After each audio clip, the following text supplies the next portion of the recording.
Welcome to Kenton's videos. Enjoy the video. You start by verifying prerequisites and taking the first concrete actions. Enable accessibility for the Auto Clicker app so it can simulate taps. This is required for Android to let the app operate. Make sure you have the correct Android version and the matching app build because mismatches cause failures. If you plan to use a PC helper, enable developer options and USB debugging now. Once done, open the Auto Clicker and prepare to configure the tap profile. Now you configure the click pattern and controls precisely. Use the overlay to record tap coordinates or input x/y values when the overlay misaligns. This ensures accuracy.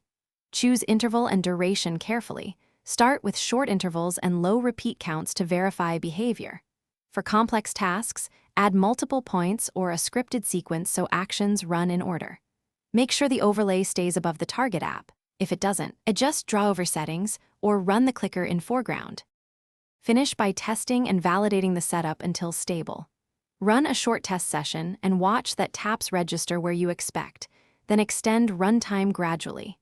If clicks stop working, recheck accessibility and drawover permissions, and disable battery optimization for the clicker so Android doesn't suspend it. Also confirm no other apps capture input or overlays. If problems persist, view the app's logs or boot to safe mode to isolate conflicts.